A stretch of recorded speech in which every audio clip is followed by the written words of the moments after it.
How's everybody doing? Thanks a lot for coming. Thanks a lot for coming. Hey, we've been trying to get a Hartwick reception going at the NSCAA convention. It's been on the plate for a number of years, and through Tom's wrangling of me, finally this year we were able to do it. But I'd like to welcome everybody to this room. I mean, this is indeed an incredible gathering. We have alumni here from the Hartwick soccer program from the 1960s through to the 2000s. The majority of which are from the 80s and 90s. That's an incredible statement right there, so thanks guys. You know, the Hartwick soccer program, as you know, is a profoundly important part of the fabric of the college, and to see all you guys out there, and for me to be a part of it is really incredible. We had a program last year, smaller than this, but nonetheless as impactful down in Tampa.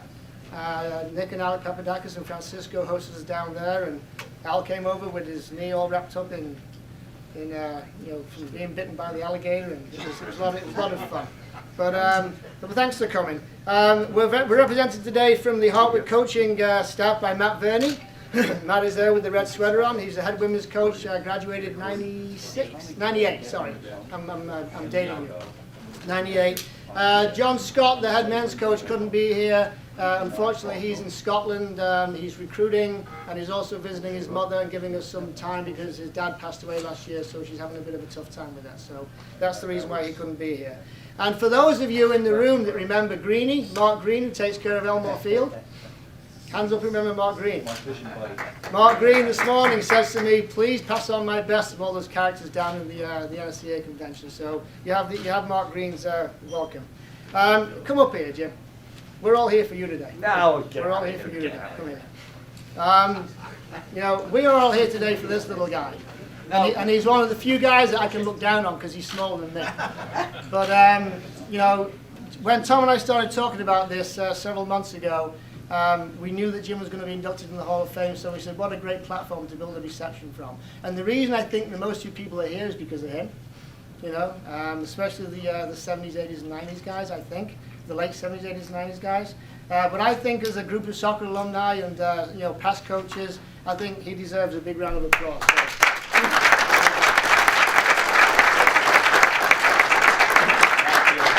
We're all very proud of you, Jim, so you deserve it. You deserve it. Okay. You can go back over there now.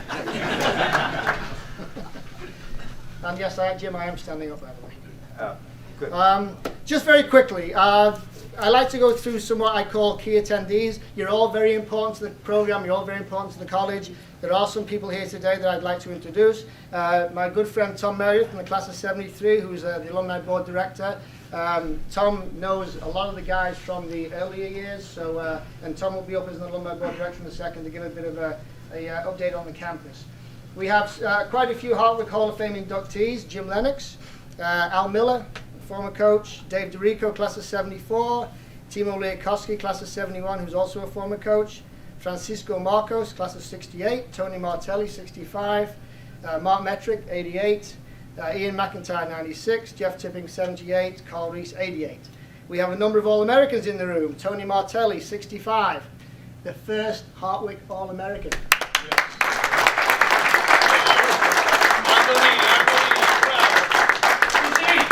1963, he was an All-American. Yeah, do the math. Do the math. I'm not sure if Nick Papadakis snuck in, but if he's here, Nick Papadakis from 67 was a two-time All-American in 60, 65 and 66, or 63 and 66.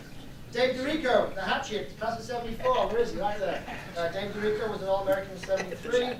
Timo, who was responsible for Jeff Tipping and I's arrival with Francisco in the States, class of 71, was an All-American in 1971.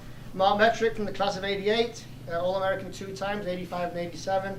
And then Ian McIntyre from the class of 96, an All-American in 1995. So congratulations to you guys. And we're very...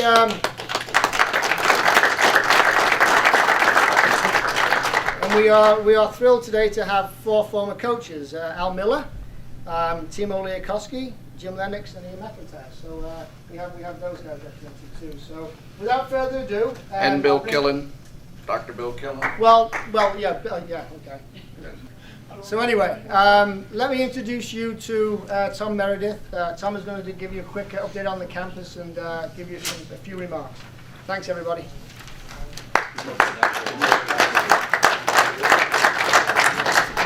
Thank you, Duncan. Before I do that, let me introduce Jack Huckle, who's the current president of the NSCAA, for a few words. Jack, if you would. How's it going? Very well. He wants to welcome you as well. So, You know, I probably like Smitty feels, we're a little bit of interlopers here. no, you're a lot of an interloper. A lot of them. But Can we all get along? yes, we can. At least now that we're off the field, not kicking each other. It is great to see this group together. I can't tell you how pleased it's going to be this evening to recognize Jim for his contributions to the NSCAA, and by extension, all the great things that have come out of that little college on the hill in Oneonta. You guys have been tremendous for the game of soccer in America. You've always been a great story, and I'm just pleased to be here and to recognize your contributions. Thank you, Thom. Thanks, Bill.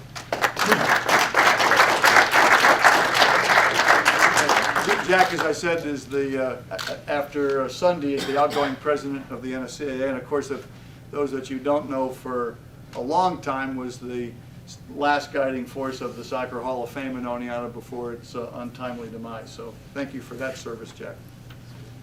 In full disclosure, I was also going to talk. Farouk, he did make it. I'm surprised. Is Ralph with you? It's very dangerous to have an Oneonta State guy. I'm also surprised you found the room. Did somebody help you? I did. So Ralph Perez, his cohort, was going to come, and I was going to make fun of Ralph. I'll do it anyway. Ralph made the mistake last week when he told me that Farouk and he were going to come this evening. I said first it was dangerous for him to do so, and then Ralphie made a bigger mistake when he said, well, the only good thing about going to school at Oneonta State is he could always go to the other hill and see good games. Very dangerous for him to say. In fairness, that was the first 2 years that he played there before we were a team. That's right. And let me add also our welcome to that interloper. And if you know Bobby Smith, you know that when he crossed the line on the field to play, you wanted no better teammate than having Bobby Smith on your side. So, Well done, Bobby. I don't know how'd you get across the bridge though, Bobby? You needed some help to get from Trenton, right? Part of that great Trenton connection. So I also want to take a few minutes, not to be a downer, but we should also take a few seconds and remember a couple of folks that were very dear to us in our program. Of course, Mooch, Bill Atchison, and Bernie Ross, right? 3 people that were very important to all of us. And I'm sure there's others. So I get a chance, because I'm on the alumni board and I live fairly close, rather than, closer than some of you guys, to go back to campus 5 or 6 times a year. A lot of you haven't been back, and I spend a lot of time there because of my involvement with the alumni board. And I'm back involved because of the leadership. I think all of you in this room have been part of that over the years. And folks like Francisco and Al were very, very, very important in my life, and I thank you publicly for being my mentors, or mentors to me.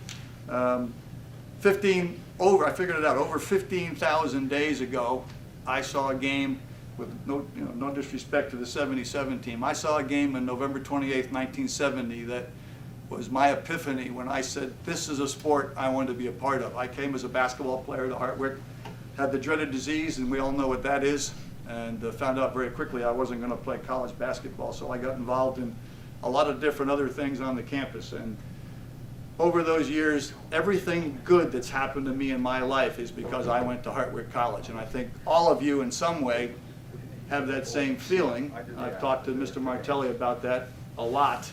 And again, back to the leadership issue that we've talked about, I think we need that more than ever. And I'll tell you that on campus, with all due respect, our president, Margaret Drogovich, who couldn't be here today, but I did speak to about having this event. She's very sorry she couldn't make it, but just think about from a leadership standpoint, if you're the leader of a college today and you have the faculty, the staff, and the students all on your side, that's a pretty good thing. It's awful hard to get faculties in this country on the same side as the administration, and Margaret's done a very good job with that.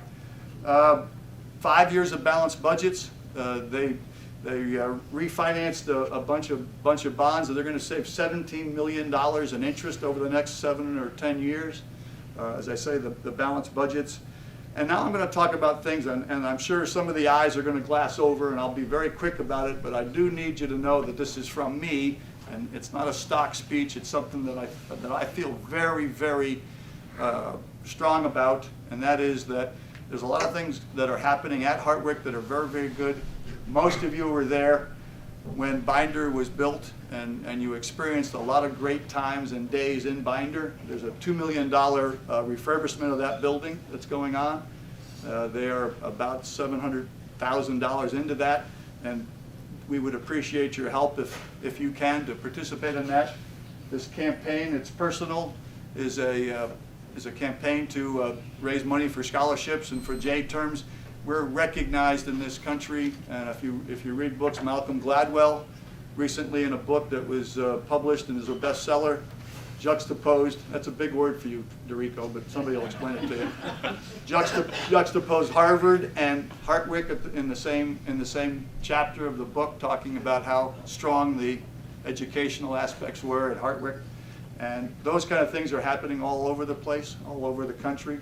The 3-year term, that a 3-year semester situation that now is at Hartwick is a national leader. It's gotten great prominence on NPR and a lot of things that are very strongly happening on the academic side. 275% increase in applications over the last three or 4 years. Freshman class of over 500.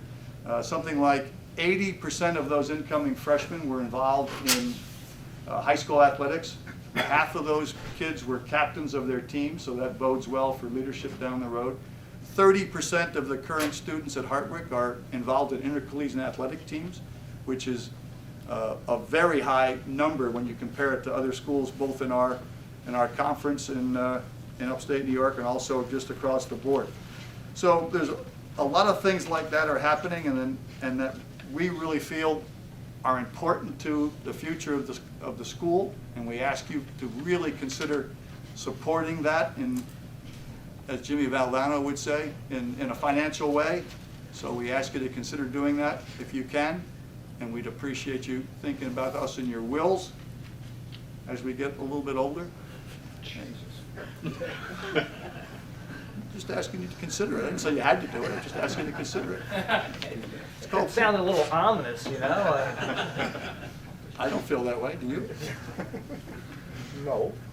All right. So I just wanted to ask you to consider those things. Thank you for coming. This will be an annual event at Hartwick at this convention. And by the way, it's in Philadelphia next year, Baltimore the year after that, and it's out in California, and then back here in Philadelphia. So 3 of the next 5 years will be in Philadelphia. It'll be easy to get to, and we ask you to consider coming. Timo, nice to see you. Okay, always good to see you. You know, this was great. Yeah. My first time back at the coaches convention in probably 20, 25 years, and to have a Hartwick group meeting was just fantastic. And see all you old boys who made me look real good is very special. Great event. Thanks to Duncan and Thom for organizing it. Had a good attendance. 5 generations of players and coaches. That's fantastic, and nice to connect with some of the old friends again. And what was nice to see also that we had quite a few people who wished they had been Hartwick people, but couldn't quite manage it. So obviously the admiration for what we have done and probably still doing is pretty high. Well, the great thing about doing this is that if you don't do it, if you don't come, you really don't know what you have missed. There'll be people that you will not have seen for a long time, and you may never see again for many, many years. So a really great idea that Thom and Duncan had on working very hard on hosting this, and guys that we hadn't met and didn't even know, really, because you're talking about 5 generations of players, of classes. You just don't keep track of everybody, so it's really good to see old friends and to make some new acquaintances that might become friends. Thanks so much.